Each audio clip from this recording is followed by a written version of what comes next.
Today, I'm going to show you how to actually work with the cape on the LPZZ Batman to get it into some cool poses like this, this, and this, how to fix a quality control issue that I ran into. I'm also going to show you a very cool modification I made to the grapple gun. If that sounds interesting, then you know what to do. So I'm going to kick this off by saying this is not a full review of the figure. There are plenty of those out there already, and you don't need me to tell you that this figure is fantastic. It has great sculpting, great articulation. It's one of the best Batman figures ever made. So what I am going to assume is that you know about this figure already and how amazing it is, but maybe you ran into some issues with the cape, and I'm hoping that I can help you with that. Okay, so let's mess around with this cape a bit. As you can see, I've already got something cool going on here where the cape actually is draped over him, and I'm going to show you that you can pretty much get the cape fully draped over him. So let's do it on the other side now. So as you have seen in other reviews, the complaint is that the wire is not attached here. Understandably, if you just try to do this and then it falls down, that's pretty disappointing, right? I'm sorry about the clickbaity title, but I don't think anyone is wrong for being disappointed by that. It is, it's not the most user-friendly way to do a wired cape, but we can work around that. So let's do that now. So what I'm going to do is I'm going to kind of try to hold the wire in place and get a little bit of a bend right here. Oh, there goes his mouth. So that's a problem I ran into, and we're going to try and fix that in this video as well. As you can see, I have created a little fold right here. Just kind of tuck those in as much as you can. And trust me, it might look a little funky, but that's not going to show up in nice photos. So once you've done that, the cape now can almost completely wrap around him, and you can get that cool Batman, like, completely draped look. So from here, you just kind of mess around with the wires a little bit. Try to kind of push everything down as much as you can to get that cool silhouette. The mouth thing's bugging me. Where did that go? Let's pop this back in. So look at that. I think that's pretty cool. Yeah, like how often can a Batman figure actually drape its cape like that? So what about if you want to get him into that iconic gliding pose? So there's a couple things you can do. I have seen some people suggest tucking it under the shoulder pads, and that can work. The shoulder pad has a hinge, so you can kind of lift it up. You can tuck the wire under there, and then kind of push the shoulder pad back down, and bring his arm up. You got it anchored pretty nicely there. So that's one way you can do it. But if you want a little bit more range, what I think some people forget is that the way this cape actually works is that Batman holds onto it. So he, puts his arms out and actually grabs the edge of the cape and holds it open. So we are getting the wire out as far as we can. And then let's bring his arm up, make use of that fantastic pop-out shoulder. Like really, really push it up. Maybe even like rotate, bend the arm up a little bit, get the hand out. I recommend the batarang holding hands for this. And what you want to do is kind of mold the cape a little bit to his arm with the wire and pinch into it there, and rotate the wrist a bit to kind of hold it. Look how far that goes now. So now if we get him into the full pose, let's get him looking up, and let's do this on the other side now. Let's get that arm out. His mouth fell off again. I should have done that part first. We are hopefully gonna fix that. All right, where were we? Okay, so let's get the cape, get his wrist rotated around, get the wire in there, rotate his wrist. You want to kind of try and get the wire like a little bit tucked into the fingers, so he'll hold on to it better. Bend that elbow a bit. So yeah, look at this. We got this cape really spread out now. It looks almost as good as the prototype photos showed. I think it really could have used 2 more wires, like one here and one here. It still looks pretty damn good though, right? Like, I think I'm going to display him like this, actually. This is looking very cool. Could like get him into the like gliding kick pose pretty easily. That is so cool.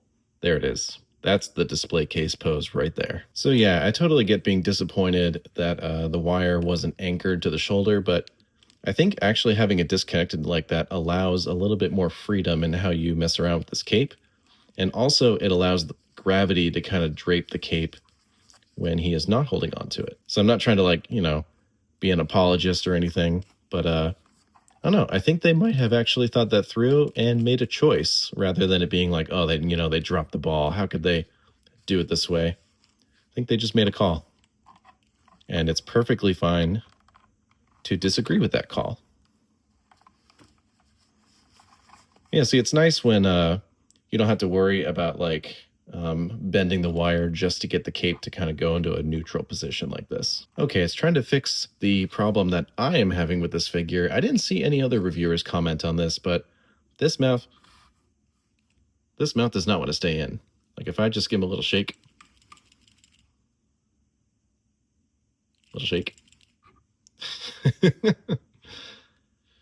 Of course, it doesn't happen on camera. That's usually how it goes, right? But, you know, just even with the slightest little nudge, you know, this loves to just fall out. I have this fall out constantly. The same thing happens with the headpiece, and that's a pain in the butt. So what I'm going to try and do is I'm going to use some Kiki's joint fix on this peg hole and this peg to hopefully add a little bit more friction so that these pieces will stay on. Let's see how it goes. So plenty of toy YouTubers that are more popular than me have probably already told you this, but yeah, this stuff really works. I have fixed many loose joints with it, and I'm hoping that it will add a little bit of friction to this faceplate. So let's do a little drop in there. Is it on camera? Yeah, so just a little bit. And then what I'm going to do is take the faceplate. So I'm going to put that on, take it off, put it on, take it off, kind of the peg hole equivalent of wiggling the joint a whole bunch after applying. All right. Okay. So now let's do the same for the peg that the mouth plates hold on to. I'll dab there. Let's take this mouthpiece, put it on, take it off. All right, sir, why don't you have a seat and we will see if your medication is taking effect after a short break. There you go. Batman needs to sit every once in a while, right? All right, let's check on our patient here. Let's see. So let's just pose him around a little bit like I normally would and see if it makes a difference. What if I'm over there? What if he's over there? All right. Definitely feeling better so far. Feeling pretty confident that I fixed this issue. How about the wiggle test?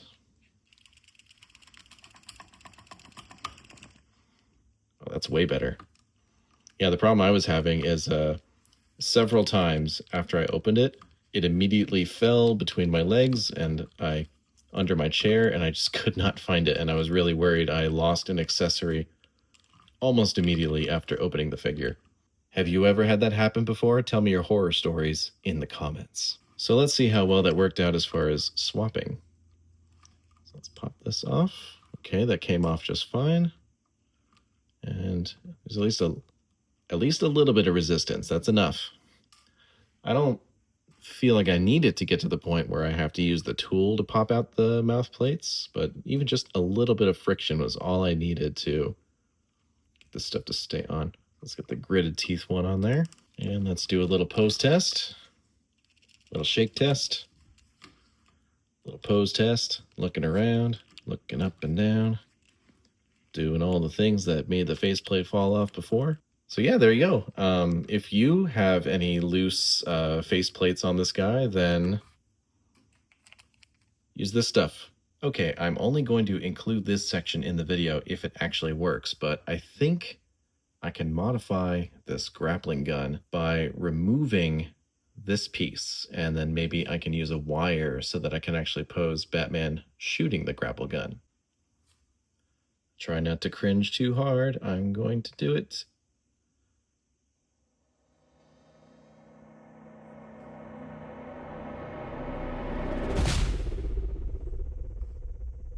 What have I done? So the idea is that I make a hole and I use one of the extra eye adjustment tools to create a peg, which will attach to the little grapple piece here. So the idea would be that I can stick it back in if I want to, or I can stick a wire in there. I swear I'm not doing this just for the views. I think if I pull this off, it's going to be very cool. And if I don't, I just will be gluing a figure piece I broke. That looks better than I thought. Let's see if the hole is deep enough. Where'd you go? Where'd you go? There you are. Okay, let's see.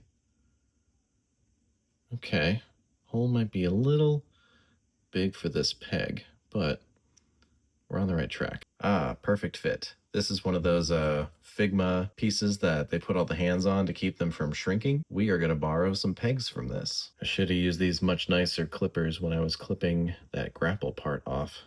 These are the Citadel clippers, by the way. They're kind of pricey, but absolutely worth it. So our next step is to glue this itty bitty little piece to this itty bitty little piece. Let's file this down a bit. There we go. I need to cut that down a little bit. Gonna use this trick again to add just a little bit of a hole for the hook to glue into, so it's not just a flat connection. Let's widen that opening a little bit. All right, let's get a bit of glue on there. Just a itty bitty little tiny bit.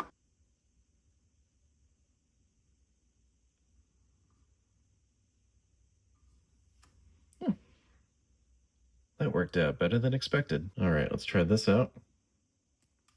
Shit, cannot believe I actually found that on the floor. All right, pretty happy with that. Just needs a little black paint. And next we get some wire. This seems like a good length. And now we need to figure out the best way to attach this wire to one of these pegs that I cut. All right, I heated up the peg and used a needle to make an itty bitty little hole in it. And that will allow me to stick the wire in. We will glue it for extra security. How about that, huh? Stays on pretty well. I can't even pull it off. And now we have this, a wire coming out of the grapple gun. So the next thing we need to do is find a way to, not permanently, but attach the wire to the hook. There we go. Let's wrap this around a few times as tightly as we can.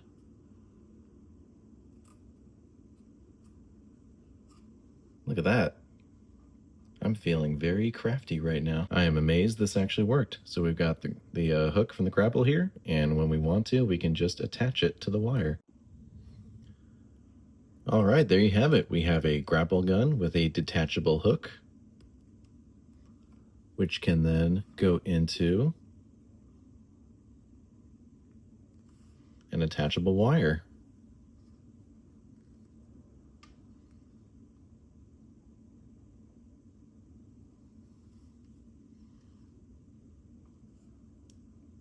Pretty cool, huh? I think this is one of the most like technical figure mods I've done before. So I'm hoping that this will look really cool in photos. We can get some action shots of him shooting the grapple. A big part of the game was chaining between gliding and grappling, and we can replicate that with some toy photos. So I think that's very exciting. Very pleased with how this turned out. So I'm sure I'm going to do like a lot of quick edits in order to make this process entertaining to watch. But if you have any questions about this process, please leave a comment. All right, as always, we will wrap up by getting him into the case. I'm sorry. All right. So as always, thank you so much for watching. I hope you enjoyed this format. I was trying something a little different. There's been plenty of reviews of this guy, so I thought I would just share my experience with fixing some problems, doing some kit bashing, all that good stuff. And here he is in my superhero display. The DC side will soon be filled in with some very cool figures coming out in the future. Thanks so much for watching. I hope you come back in the next one and maybe check out some of my other videos. Bye.